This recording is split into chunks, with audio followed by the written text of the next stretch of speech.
Ladies and gentlemen, welcome back to the Road to Grandmasters series. In this series, I take you through the behind the scenes of what it takes to reach the ultimate title in chess. And this is episode number 15. Thus far, I have shown you analysis of my own games, I've shown you behind the scenes training, and I've even played a chess tournament in Madrid, which went quite well. In today's episode, we will be learning from Magnus Carlsen. Now, Magnus Carlsen is unavailable for private lessons because he's too expensive. And also, he's mostly spending his days on a beach at the moment. But what better way to learn from Magnus, if not to learn from the man directly, than to observe his games? And that is what we did in today's video with coach, Latvian Grandmaster Artūrs Niksons. And as always, I am uploading 30 to 40-minute lessons here for free for all of you.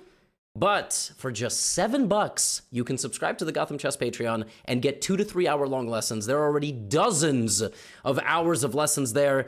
That's for the folks that want to take their learning to the next level. I will put a link in the description to that. But for now, enjoy how to become a Grandmaster from the games of Magnus Carlsen. All right. So this game, Magnus is playing with white, as you see, and he is obviously better. Why is this? Because there's a weakness on b6. White is immediately hitting it. And a move before, Magnus played rook e1, rook e4, which is a really nice move because if black is about to trade, then it's going to activate the white king. The pawn on b6 is, of course, a turn of weakness. And the first thing we would want to check, what happens if white takes it? But I don't think we can do that. There's a pin. The question being, should we take on b6? Like, is that a serious idea or... I mean, why not? Meaning, if we can take on b6 and win the pawn immediately. By the way, sometimes players tend to make this mistake, is that they overcomplicate things, like they don't clearly formulate what needs to be done. And for example, this position, I feel that winning the pawn on b6 in some lines might be the ultimate reward, right? So why would we want to improve the odds to take on b6 when we can take on b6 immediately, right? So that's why we have to check this, of course. But I mean, it's pretty obvious. There's going to be rook b8. So yeah. Bishop b6 is not going to work. Rook e4, king e4, rook b8. So it's not going to work, but it's definitely a threat. Yes, so you're saying white to move. White is to move. The question is, what rule might be applicable here? Well, I will just say about the b6 pawn, if you start with bishop b6, I feel like black just plays... Yeah, so bishop b6, rook e4, king e4, you take on b6, rook b6. Or even this. I mean, maybe even rook c4, but okay, rook c3. The threat is rook c4, and this is you don't do this. But why don't rook b8? Well, no, well, yeah. Sorry, I just meant it's kind of funny. Yeah, with white, I was just saying like I would probably start with rook takes e8, so that line is not even possible. Because I was looking at rook e8, bishop b6, rook b8. Now, if you take on a5 first, it's actually better because you can push the pawn. if you really want to risk this, but then there's obviously rook b3, rook a3. So yeah, I mean obviously this doesn't work, but it seems close. I mean, it seems very close to working somehow to take this pawn. Maybe you need the c pawn on c4 before you do it. But I think the theory here, or the rule, I mean, I'm looking at the possibility of creating two weaknesses. Like, I will just say I obviously thought of some, as always, g4, h4, because the staring contest of the rooks will only result in white's favor. Like, king will be able to march forward. So obviously I thought some g4, h4, maybe just like slowly make progress, create some weakness on h6. So, I mean, I haven't really worked out a move like g4 and its consequences. Alternatively, I also thought of just playing... Okay, well, I guess there's an exclamation point. Sorry, I mean, I spoiled you, but I thought I'm going to make it. I didn't know the engine is going to say it's an exclamation mark. Yeah, but I mean, I thought about g4. I don't really quite know what I'm doing, except that it improves my position. My alternative was good. You know, my alternative rule was going to be trade a pair of rooks and maybe try to make capturing on b6 work, but I couldn't really do it because if you take on e8, the rook goes here, and that's a fair point. So yeah, I don't know. I guess I would think for a little while and maybe settle on g4, but I don't actually know what like the next few moves are. If you start with h4, there's h5, which is, I don't want that. But I thought g4 made sense. You get out of the way of the dark squared bishop on the other side. But you asked me what's next. I'm not too sure, to be honest. Maybe h4, h5? Like, maybe that's the idea. I don't know. I think the idea here is not to rush. So Okay. you take it step by step. You're very, very slow. Your opponent is not going to go anywhere. The pawn on h6 remains. It's a second weakness. He cannot easily play h5 because if he plays h5, there are problems that the pawn on h5 can become a target. For example, you take it, and now the question is exactly, or maybe even rook g1, and suddenly the king is in trouble. Rook g1, you still have two rooks on the board. So here, even rook h4 and silly, or even, I'm sorry, what I'm talking about, bishop g7. Yeah, I was gonna say bishop g7. Yeah, you're just winning a piece. Rook e8, bishop e5, you're just winning a piece. So he cannot do that. Yeah, and you're patient. And it doesn't mean that you're giving up your hopes on winning the pawn on b6 because it's still your ultimate idea. Get the pawn on b6, get the extra pawn. We realize that with just one weakness, it might not be enough. So why don't we, from a dominating position, create another one? So Fabi played king of 8. Magnus played h4. The idea that you mentioned, fix the pawn on h6. Again, black cannot play h5. Fabi played rook e4, king e4, rook e8, king d3, and rook e6. Not king d. I guess he didn't want rook e2. I think so. Yeah, this is again, he's paying quite a lot of attention to the opponent's ideas. If white plays king d5, rook e2, rook a2. Rook a2. Nice counterplay. Yeah, you can't really do this without paying attention to your opponent. King d3 is a cautious move. White keeps all the pluses. Also, bishop takes on b6 is soon going to be a very big threat. So rook b5 probably is going to be played, and bishop takes on b6 is going to be a threat. The pawn on b6 is not going to go anywhere. So Fabi played rook e6. Bishop e3, hitting the pawn. Again, Magnus used the fact that black cannot play h5. H5 is seemingly like a nice move because black fixes the pawn on h4, but again, same issue, rook b5, and black is just dropping a pawn. Yeah, so there's no way to defend.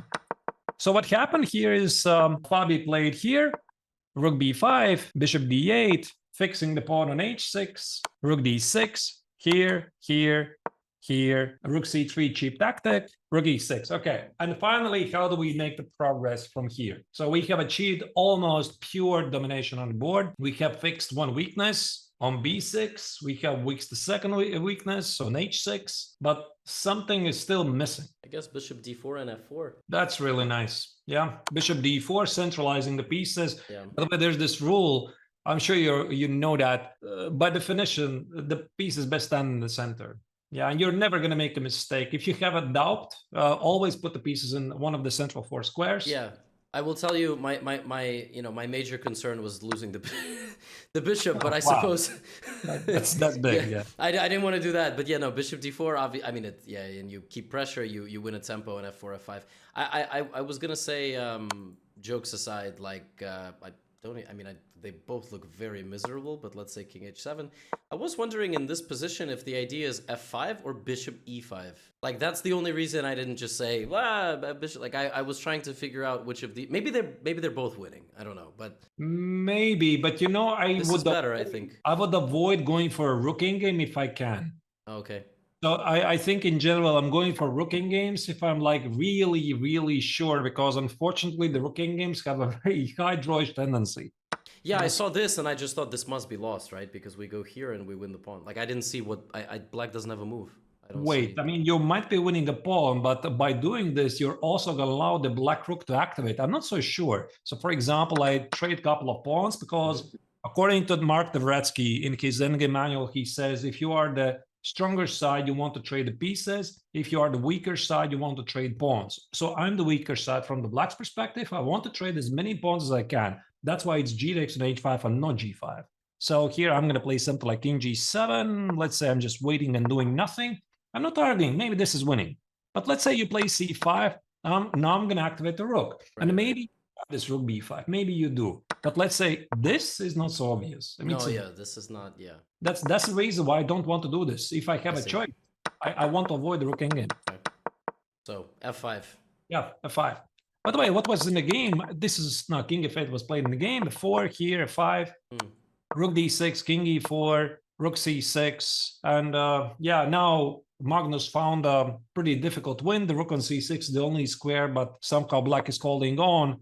He rearranged his pieces. He went after the pawn on h6, h takes, rook h1, yeah, creating this strong pass pawn. King d5, king c4. Now he goes after the pawn on b6, and this was very nice technique. Now the point is rook f6, rook h6, and white is winning. Yeah, he wins both the pawns. I was gonna say, even this you have to like win correctly, because if you know, should be 5. There might be some draw and the king goes there. Yeah. It was very close, actually.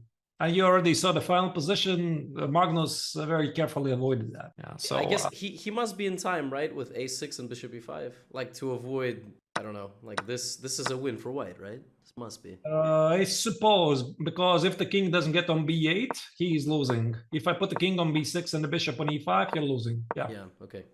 You don't get to the corner. Oof. All yeah, right. wow. I mean, you got to beat Fabiano about 4 times in the same game, yeah. But this is nice, yeah. Yeah. So, this is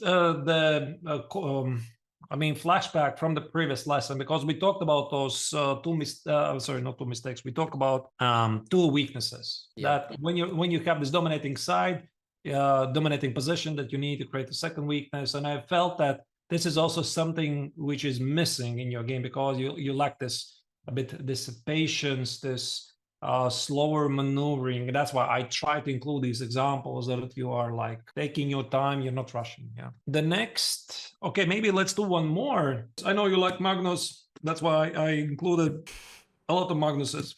I mean, I'm happy to find g4. Speaking of which, I think this is okay. So I guess you want me to use again like this rule of because I feel like this is a bit of a different example. I mean, it's sort of like a middle game positional planning as opposed to concept of 2 weaknesses or something like that. But the question was work out a potential plan for white. You know why I did this? Because I had a feeling this could give you wrong ideas. Meaning you see this. Yeah. You're looking in the wrong direction. That's why I thought that it's very interesting to show you this, so that you are like thinking about the bigger picture and you're not falling for a very obvious plan. Yeah, I mean, I will just speak out loud. I think it's obviously not exactly how it works, but I obviously have a very nice center. The position looks playable on both sides of the board. Like, obviously, the first thing I thought about is contemplating the move c4. I only very quickly checked like d4, let's say, for black, and I would move my bishop back. And is that positional change nice for me or not? And then if I, let's say, move my bishop back to d2, do I want to play c3 later? I don't really think so. I think that would require probably some deep calculation. I suppose I could also put the bishop on f2 and try to target this so that the queen doesn't get there. This would open up maybe some queen f3 type of stuff. But then I don't know, I kind of took a look at like bishop e6, for example, just very simple development. Now it's a threat to take on c4, etc. Then I thought, can I negate the movement of this bishop by simply playing rook b1? And then if black plays something like b6, can I make anything happen with the move b6? But maybe the bishop is going to come out that way. I don't know. Can I play some sort of like a4 or a5? I mean, can I start with a4, a5 to restrict the queenside movement? At the same time, I was thinking it's possible to create some sort of attack, but I really don't think so. G4, there's always c4 stuff, fg, I don't know. That's why I selected this. I mean, I thought, are you going to go for the obvious target? Especially I don't know what the obvious target is. Is the obvious target g4 or? No, I thought so. I mean, you have the bishop on d3. It's looking at h7. G4 is very tempting. Yeah, I mean, no, my brain is hardwired for sure to like, I would reject the concept of a pawn storm, because probably black can play like c4, for example, and maybe I would go more positionally. I mean, obviously I can't ultimately make a decision under quick circumstances, but okay, I'm gonna help you. I'm not going to spoiler you, but I'm going to help you to identify what you could do. Do you see any targets in your opponent's position? d5? I mean, you play c4, he plays d4. It's no longer a target. To be honest, I think c4, d4, if I do this, then I won't understand why I'm doing this. For example, your idea that you said c4, d4, remove the bishop, play c3, to do what? I suppose to open the position to increase the power of the pass pawn on e5, but it seems very far-fetched, yeah, because there's so many pieces on the board. Black is always going to position the bishop on e6, so I don't think it really helps you. Maybe I'm thinking what contributed to c4 is that you think that the pawn on c3 is a potential weakness for yourself, so you could No, like no. I played c4. At least that's my first idea because I thought if the center gets locked, I can make my attack work.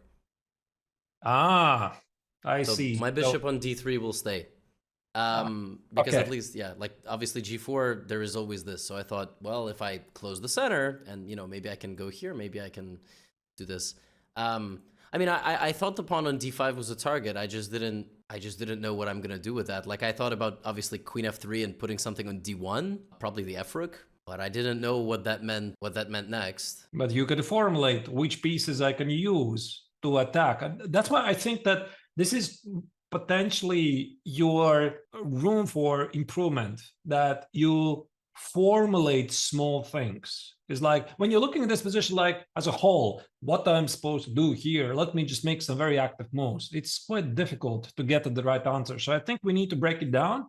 Like first you say the pawn on d5, I think it's a bit shaky. I can possibly press it. Then you continue to look at that even more closely. How do I press it? So queen f3, rook d1, I just play bishop e6. And then remove the queen and play rook d8, double the rooks, whatever. Yeah, so what do you do? Don't start immediately already thinking about the endgame, the final position. Maybe it's just enough to take small steps and slowly improve your position. And my first stop would be, I see the pawn on d5 is a bit shaky. By the way, a move before, Shiro played c5. He didn't have to do that. He could have played whatever. He could have played bishop e6. He could have played c6. He could have played something else, but he did play c5. I think this is like a very common idea in these positions. He wants to play at some point c4 or d4. If he plays c4, he fixes the pawn on c3 or d4. We're going to have some counterplay.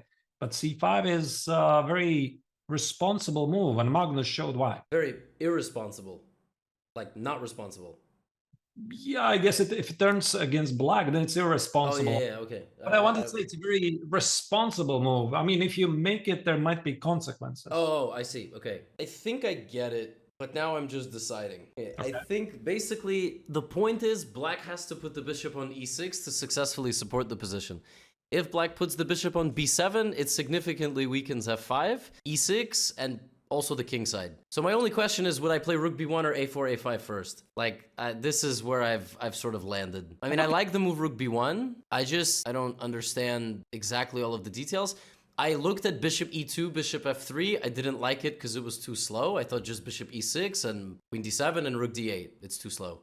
That was my evaluation. So I would not spend time on this. And then, yeah, but I'm still kind of struggling to stop how quickly black's plan is, like just bishop e6, queen d7. Black is pretty passive. I mean, he looks very active, but to be honest, he's very passive. He doesn't have any... Yeah, I'm not, I don't know if I'm concerned about the activity as much as like, how do I stop these three moves from happening in a row? Maybe you can't. Yeah, maybe I can't. I don't, maybe there's no point stopping them. Maybe I just have to, yeah, just get... I just want to add here. So you're saying you're choosing between the order of the moves. You're saying it's either a4, a5 from rook b1. But again, what's going to be the big picture? So you do these moves. You play a4, you play rook b1, you play a5, you take on b6. Then what? So that's what I would like to think about. What do you do next? So you trade that weakness. You activate your rook. Your opponent, I think he is going to play bishop e6, queen c7, rook d8, no matter what you do. There's nothing you can do about it. Don't look for the forced win. Look for small improvements. I'm definitely not looking for the forced win. Small steps and see where it takes you. Okay, this is probably pretty difficult. Okay, I would play rook b1. Rook b1. Yes. Okay. And then after b6, I would start figuring something out. No, I disagree. I mean, you have to figure out right now. So that's the point, right? If I play rook b1 and I don't see what I'm gonna do next, then what's the point of rook b1? So I need to like understand my next several moves, at least. So I have an idea. it's very easy to go astray if you start like rook b1 and see what happens. So I think that we have to use the only information that we have here, which is the pawn on d5. It's slightly shaky. So I think that this is your very first stop, your information. By the way, we might get more information as the game progresses, obviously, but we don't have any more information. We don't have any more weaknesses. We have nothing really to work with except the weakness on d5. So that's, I think, where you could focus. How do I get to the pawn on d5? Because again, this a4, a5, rook b1, I don't think it really changes. You're still arriving to the same position where you need to figure out what to do next. Why did you discard the bishop e2, bishop f3 idea? You said it's too slow. Yeah, bishop e2, bishop e6, bishop f3. Like I mean. And then you start pressing the pawn. No, but verbally, yes, but mentally, no. I mean, There's many ways how you can increase the pressure. For example, if we go back, I move before. I can double the rooks at the d file, and I can play g3. I can play queen g2. I can hit the pawn on d5 with 1, 2, 3, 4 attacking pieces. And it's going to be very difficult for him to defend it because he's going to have the bishop on e6, 1, double rooks, 2 and 3, but he has major difficulties to position the queen on where? f7, c6, a4. I guess it's going to be very tempo-driven move, tempo-driven position. Then, yeah, of course, we don't want to miss any counterplay. And also, we don't completely rule out that since your bishops are positioned on e3 and f3, maybe there might be a moment at some point to switch for unexpected kingside attack. Oh, I see. Yeah, like I think this is the best you can do. The best, the only idea. I can't even think of anything else because if you play a4, a5, rook b1, you're still going to run out of moves, and you need to like press on this weakness. You already have one weakness. I think what you're trying to do, you're thinking too hard. You're thinking about very, very deep, but I think you can just take these small steps, attack the pawn on d5, increase the pressure, maybe deal with a couple of defensive moves, and then see what happens. Is that what happened? Bishop e2? Yeah. Also top choice of an engine. So this is what happened. Bishop f3, queen d7, a4. There's your move. No, but the idea is to stop queen a4, I guess. Not only queen a4, but also b5, because Magnus plays a4 to stop black from defending against the potential c4 push at some point. c4, c3. Let's say we position the rooks at the d file. It might be a problem, and Shirov got in trouble. So rook b1, Magnus made sure that black cannot play any counterplay with a6, b5, b6. Now he switched back here. Yeah, and Shirov went crazy. Yeah, Shirov went crazy because here white already is threatening to play probably rook d2, maybe queen d1, maybe a5, and potentially look for more targets at the queen side. The pawn on d5 is very weak. And I guess something like queen c6 to try to do this. There's always this now too. C4. What about c4? Oh yeah. That's. I guess I tunnel visioned on queen b5, but. So the problem is that it's quite difficult for black to defend this. And okay, maybe he didn't really have to play queen d7. We can possibly try to picture how it could continue. Queen c7, queen e2, rook b8. Bishop d5. Oh, I'm sorry. Yeah. Wait, you cannot do that. Yeah. So that's why queen d7. So here. Okay, maybe he could have played queen e8, but what about c4 at the right moment? Maybe it could make a difference. The pawn on b7 in some lines is under attack. So this is also something you don't want to miss. Okay, here maybe there's d4 and black is fine. Is he fine? Maybe he is, yeah. By the way, there could be problems. There could be problems like d4 here. You mentioned this idea before, but there could be room for interesting ideas here. Yeah.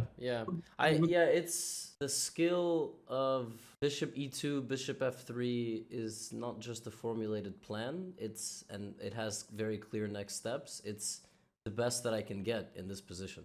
I think so. Which I guess that's a tough thing to understand. Like the game does not have to end now. I can just improve my position with a clear plan of action. And this is also why I included this example and the next example, so that you are learning to think a bit slowly, that you're thinking about making small steps. You're thinking about how do I improve my position by doing these little moves, especially the next example. So this one was like, you position the bishop in f3 and you see what happens. And by the way, the engine evaluates this position as a solid advantage to white. It's not even equal. It's just solid, slightly better for white. And after about... But I'm curious, like, is a4 the key, like a4 queen e2? Is that the key idea in the engine? Or apparently there was some inaccuracy here. I think Sheriff was supposed to play b5 at some point. I think so. Oh, And Magnus also could have been more accurate. He could have played, I think it was here. He could have played a4 at some point to stop this b5. But okay, I mean, they're still human beings. Yeah. So if you see, there's the evaluation. Yeah, 0.6. So the advantage, the pawn on d5 is an easy target. So if we shuffle these pieces, let's see where it takes us. Here, I'm curious. Oh, wait. Oh, yeah, there's queen a4. You're right. That's why a4. That's why a4. Not only to stop b5, but also to stop queen a4 counterplay. Yeah, you're right. Yeah, so I guess for me, combining bishop e2, bishop f3 with spotting a4, because like a4 is a tough move. It's, I just kind of was like, okay, I play bishop f3, queen e2, rook d1, but I just don't, I don't get it. And yeah, there's a lot not to get. Like I have to, I have to stop the counterplay there, and then. But in general, a4 is findable once the bishop is on f3 and the queen is on d7. I would say, like it's much more findable because yeah. I guess in advance, it's like I don't know what I'm doing. Why am I putting the bishop on f3? But you're increasing the pressure. Yeah. You're increasing the pressure. You see what happens. So I think the rule here is that you improve your position by making the small steps, which is what you do. Then you take care of your opponent's counterplay. So your opponent has to play queen d7. You take care of any queen a4. That's where you play a4. You stop any b5.